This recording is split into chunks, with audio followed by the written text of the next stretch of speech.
Hello students, wisdom online স্কুলের পক্ষ থেকে তোমাদেরকে শুভেচ্ছা। আজকে 16.3-এর পর্ব 3 শুরু করতে যাচ্ছি 7 এবং 8 নম্বর অঙ্ক দিয়ে। তো 7 নম্বর অঙ্কটা তোমরা এটা ভালো করে রিড করবা আগে। তো 7 নম্বর অঙ্ক মধ্যে কি বলছে, একটা গাড়ির চাকার কথা বলছে। তো একটা গাড়ির সামনের চাকার ব্যাস দেওয়া আছে আর পিছনের চাকার ব্যাস দেওয়া আছে 88 মিটার পথ যাবে, অর্থাৎ দূরত্ব অতিক্রম করবে কত, 88 মিটার। তাহলে পিছনের চাকা সামনের চাকা অপেক্ষা কত বেশি বার ঘুরবে। তো তোমরা সহজ একটা নিয়ম মনে রাখবা, যদি কোনো চাকার অঙ্ক দেওয়া থাকে তাহলে তোমাকে সেই চাকার পরিধি বাইর করতে হবে। চাকা বলতে কি বোঝায়, বৃত্তাকার একটা চাকাকে বোঝাচ্ছে। ওকে, তাহলে ওই চাকা কি বের করবা, পরিধি বের করবা। তাহলে আমরা পরিধি যদি বের করতে চাই তাহলে আমাদের ব্যাসের মান দেওয়া আছে, আমাদের ব্যাসার্ধ লাগবে। ব্যাস দেওয়া আছে, কি লাগবে, ব্যাসার্ধ লাগবে। তো আমরা এখন আগে ব্যাসার্ধ বের করে নিব। ঠিক আছে, তাহলে এখানে দুইটা চাকা দেওয়া আছে, একটা সামনের চাকা একটা পিছনের চাকা। তাহলে সামনের চাকার ব্যাসার্ধ লাগবে, পিছনের চাকার ব্যাসার্ধ লাগবে। তাহলে সামনের চাকার ব্যাসার্ধ, অঙ্ক নম্বর 7,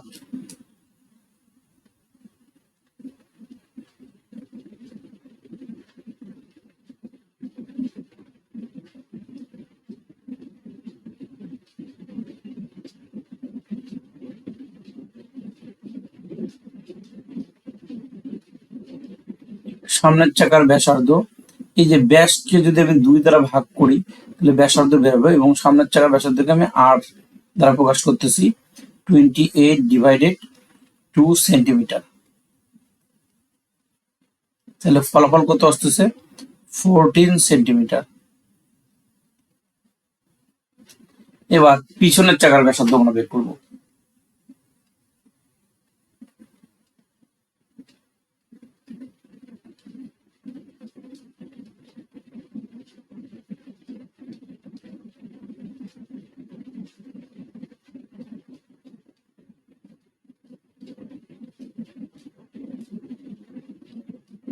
বড় হাতের, এইখানে পিছনের চাকার ব্যাস দেওয়া আছে, ব্যাসার্ধ যদি বাইর করতে চাই 35-কে 2 দ্বারা ভাগ করব, তাহলে এখানে হবে সেন্টিমিটার, 17.5 সেন্টিমিটার। আচ্ছা, এখন এখানে প্রশ্নে যেটা আছে, আমরা তো এইখানে ব্যাসার্ধ কেন বের করছি, আমি আগেই বলছি চাকার অঙ্ক দেওয়া থাকলে প্রথম কাজই হচ্ছে পরিধি বের করা। তাহলে সামনের চাকার পরিধি এবং পিছনের চাকার পরিধি, দুইটা পরিধি আমরা বের করে নিব। তাহলে অতএব সামনের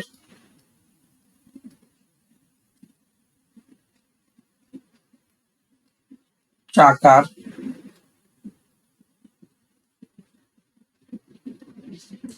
পরিধি 2πr একক। এখন আমরা মানগুলো বসাই দিই।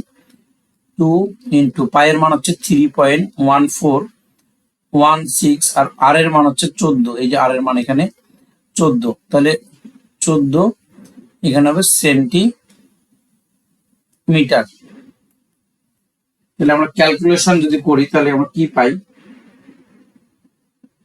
87.96, 87.9648 সেন্টিমিটার, 48 সেন্টিমিটার। এটা সামনের চাকার আমি পরিধি বের করলাম। আর পিছনের চাকার পরিধি বের করবো।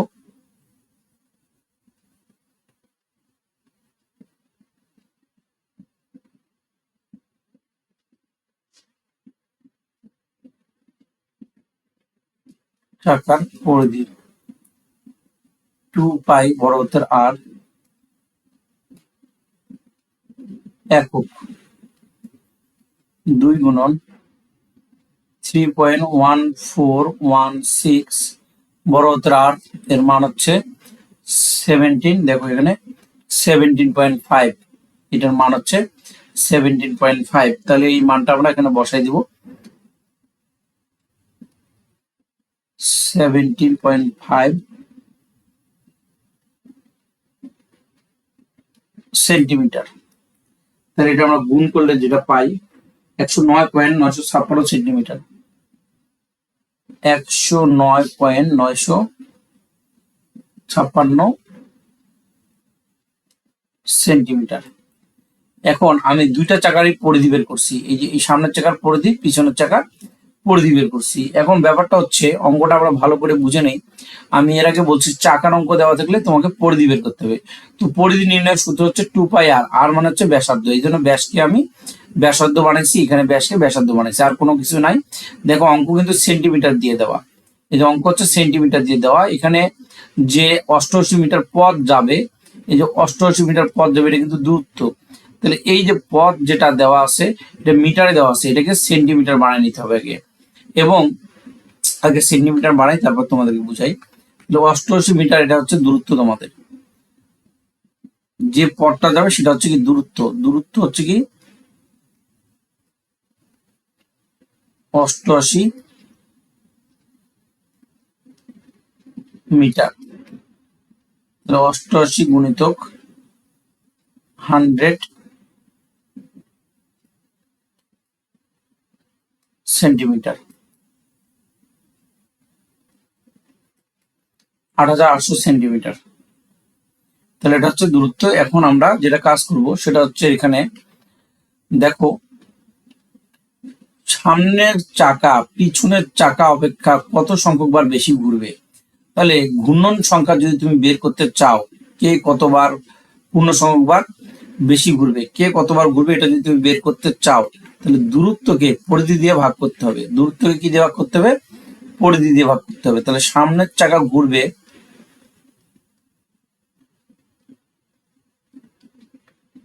সামনের চাকা ঘুরবে, এখানে দূরত্ব হচ্ছে এটা 8800। তাহলে 8800, এখন সামনের চাকার, এটা আমি দূরত্ব সামনের চাকার পরিধি কত ছিল? দেখো সামনের চাকার যেটা পরিধি ছিল, এই যে সামনের চাকার পরিধি এটা ছিল 87.9648।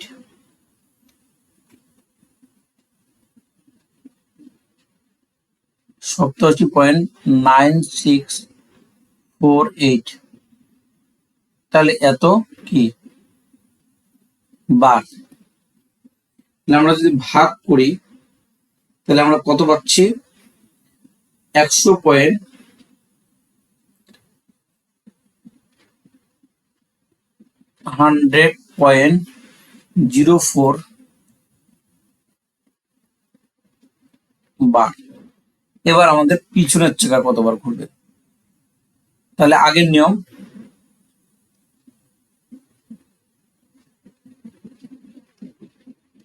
পিছনের চাকা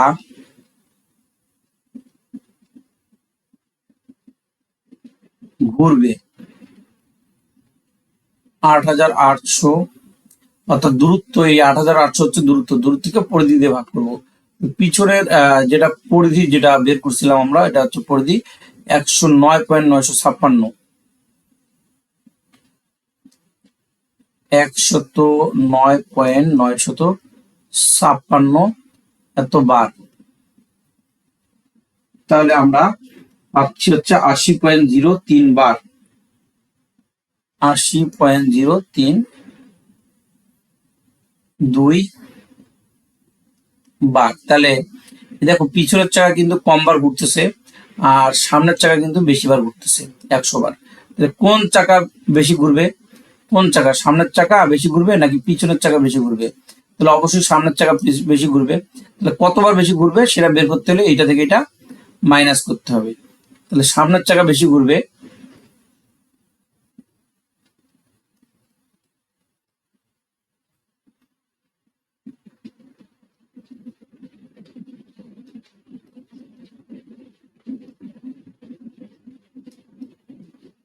দেখো দশমিকের পরে যেগুলো সংখ্যা আছে এগুলো তুমি নাও নিতে পারো, হ্যাঁ। দশমিকের পরে যে সংখ্যাগুলো আছে, কারণ পূর্ণ সংখ্যক বার বলছে, পূর্ণ সংখ্যক বার বলতে আমাদের হচ্ছে পূর্ণ নাম্বার বোঝায়, অর্থাৎ 1, 2, 3 এগুলো বোঝায়, অর্থাৎ 3.4 বা 2.5 এগুলো লেখা যাবে না, এগুলো হচ্ছে ভগ্নাংশ সংখ্যা। তাহলে আমরা এটাকে 100-তে কনভার্ট করে দিই, 100 বা 100 বার, এটাকে আমি 100 বার লিখতে পারবো। এখানে লিখে দাও প্রায়, আবার এখানে এটা সমান সমান 80 বার, ব্র্যাকেটে কি লিখবা প্রায়, তাহলে এই 100 থেকে 80 বিয়োগ করো, তাহলে অঙ্ক হয়ে যাবে 100 মাইনাস 80 বার, তাহলে কত হবে 20 বার। তাহলে সামনের চাকা আমাদের 20 বার বেশি ঘুরবে। তাহলে এই অঙ্কটা আমরা প্রথম থেকে আরেকবার দেখি। অঙ্কটা যদি আমরা বুঝতে চাই, দেখো চাকার অঙ্ক থাকলে তোমাকে কি বের করতে হবে, তোমাকে পরিধি বের করতে হবে। সামনের চাকার পরিধি বের করছি, আবার পিছনের চাকার পরিধি বের করছি। এখন সামনের চাকার পরিধি আর পিছনের চাকার পরিধি বের করার পরে এখানে যে দূরত্ব দেওয়া আছে, দেখো 88 মিটার হচ্ছে দূরত্ব, এই দূরত্বকে পরিধি দিয়ে ভাগ করছে, আর কিছুই না। দেখো দূরত্বকে পরিধি দিয়ে ভাগ করছি, দূরত্বকে এই দূরত্বটাকে পরিধি দিয়ে ভাগ করছি, তাই না? আবার পিছনের চাকার ক্ষেত্রেও আমি সেম কাজ করছি, দূরত্বকে পরিধি দিয়ে ভাগ করছি, ভাগ করার পর দুইটা মাইনাস করে দিছি, অঙ্ক শেষ। এইটুকুই। এরপরে ম্যাথে আমরা চলে যাব।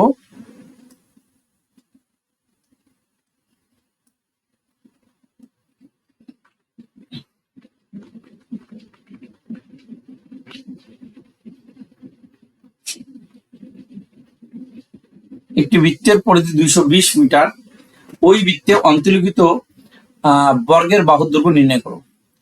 এই বৃত্তে অন্তর্লিখিত এই কথাটা আমরা আগে বুঝবো। তো দেখো বৃত্তে অন্তর্লিখিত বলতে কি বোঝায়, মানে বৃত্তের ভিতরে একটা বর্গক্ষেত্র আছে। বৃত্তে অন্তর্লিখিত বর্গক্ষেত্র মানে বৃত্তের ভিতরে একটা বর্গ আছে। তাহলে অঙ্কটা অনেক সহজ কিন্তু অনেক ইম্পর্টেন্টও। এইখানে আমাদের একটা বৃত্ত ড্রয়িং করতে হবে প্রথমে। আউট করে দিই এটা। এখান থেকে একটা বৃত্ত নেই। আচ্ছা,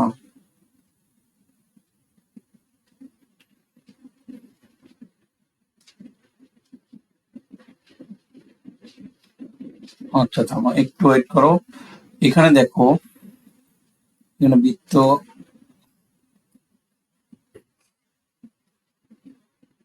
এই যে আমি বৃত্ত একটা নিলাম।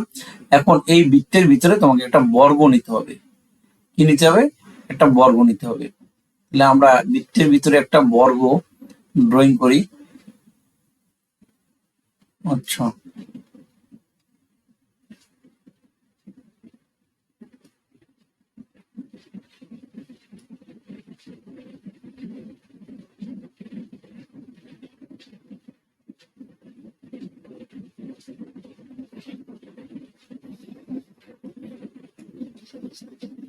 আচ্ছা এটা বাদ দাও, প্রথম থেকে ড্রয়িং করি, আমি নিজে হাতে ড্রয়িং করি।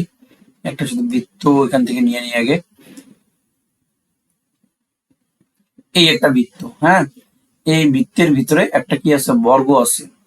তো এই বৃত্তের ভিতরে আমি একটা বর্গ নিলাম, এই যে বর্গ, বর্গ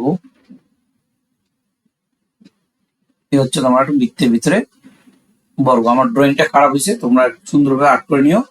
বর্গ মানে প্রত্যেকটা বাহুর দৈর্ঘ্য কি সমান। এই বর্গটার নাম দিলাম এ বি সি, আর এটা কি দিলাম নাম ডি দিলাম। বৃত্তের ভিতরে কি আছে, আমার একটা বর্গ আছে। এখন এটাকে বলা হচ্ছে অন্তর্লিখিত বর্গ। তাহলে আমরা এটা সম্পর্কে একটু বর্ণনা দিই। এটা ও কেন্দ্র বিশিষ্ট বৃত্ত, ও কেন্দ্র বিশিষ্ট বৃত্ত। তো লিখি, মনে করি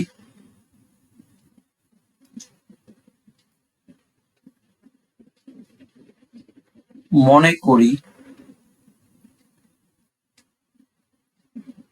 ও কেন্দ্র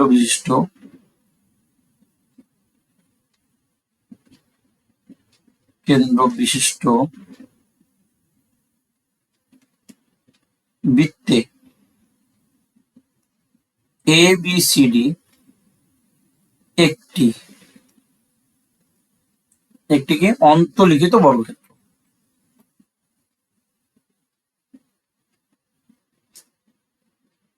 অন্তর্লিখিত বর্গক্ষেত্র। আচ্ছা, এখন যার প্রত্যেকটা বাহু কিন্তু সমান, সেই কারণে তুমি লিখতে পারো যার এবি সমান, এখানে কয়টা বাহু আছে, এবি সমান বিসি, বিসির পরে আছে সিডি বাহু সমান সমান সিডি সমান সমান এডি, অর্থাৎ প্রত্যেকটা বাহুর দৈর্ঘ্য সমান। এখন এই বৃত্তের কিন্তু পরিধি আছে, আমাদের বৃত্ত নিয়েও কিন্তু কাজ করতে হবে। তো এটার একটা কর্ণ আমরা ড্রয়িং করব। এই যে এখান থেকে এই পর্যন্ত, সি থেকে এ পর্যন্ত চলে গেলে এটা হয়ে যাবে কর্ণ। হ্যাঁ, সি থেকে এ পর্যন্ত চলে গেলে এটা হয়ে যাবে কি, কর্ণ। তাহলে আচ্ছা, তোমরা একটু সুন্দরভাবে ড্রয়িং করিও।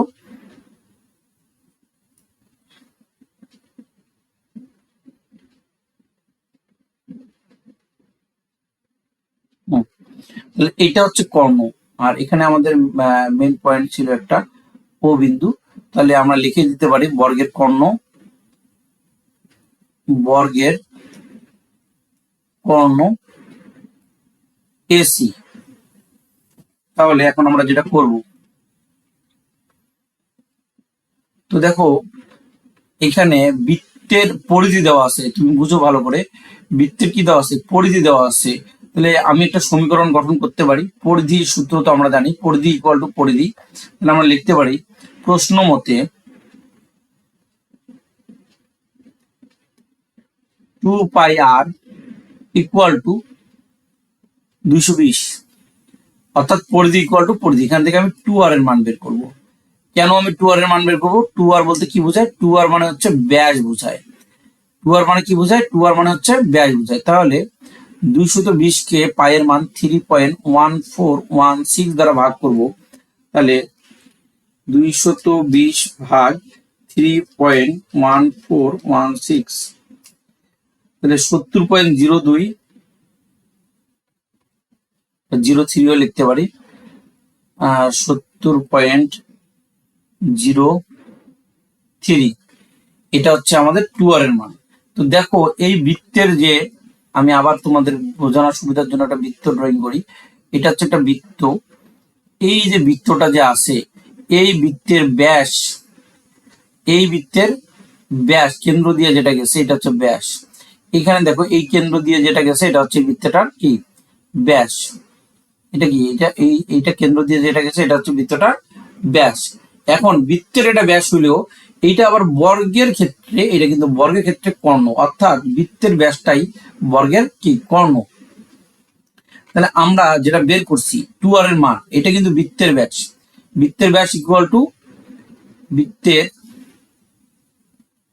ব্যাস 70.03, আচ্ছা এটা মিটার, হ্যাঁ মিটার। তাহলে আমরা এটা মিটার লিখতে পারি।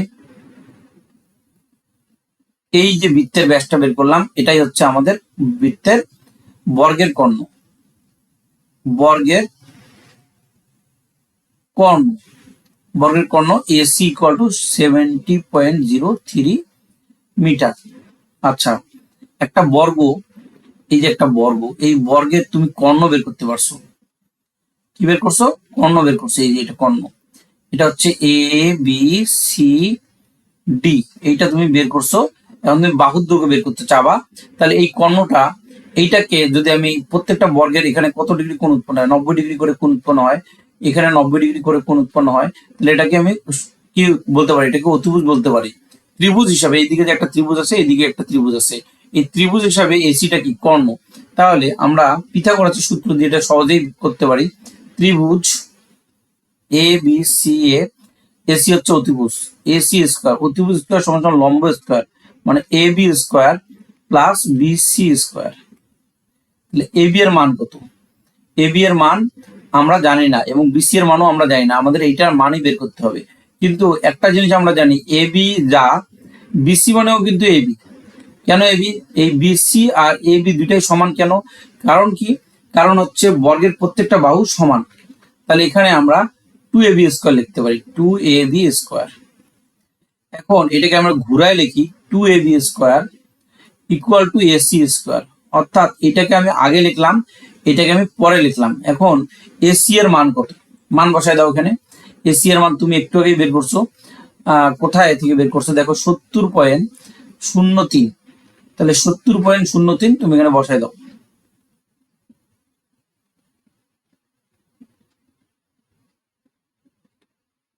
ওকে, 70.03 স্কোয়ার, স্কোয়ারের জায়গায় রাখো, তাহলে এটাকে স্কোয়ার করো। স্কোয়ার করার পরে যে মানটা আসবে দেখি 70.03 স্কোয়ার, তাহলে মান আসতেছে আমাদের 4904,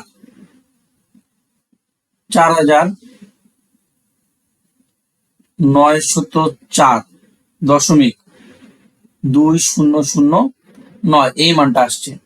এখন এখানে এই যে মানটা আসছে এ বি সমান সমান এই যে 2 যে আছে, 2 কে 2 দ্বারা এদিকে আমি এটাকে ভাগ করে দেবো, ভাগ 2 দ্বারা ভাগ করার পরে যে রেজাল্টটা আসবে সেই রেজাল্টটাকে স্কোয়ার থাকলে সমান সমান চিহ্নের ওদিকে যায় কি হয়, রুট ওভার হয়ে যায়। যে মানটা আসে সেটাকে আমি রুট ওভার করবো, তাহলে রুট ওভার করলে একবারে আমার রেজাল্ট চলে আসবে।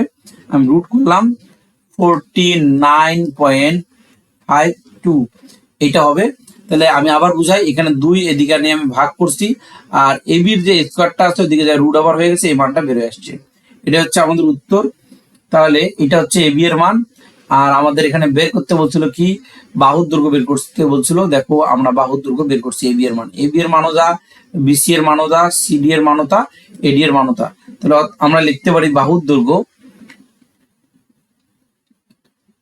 বাহুর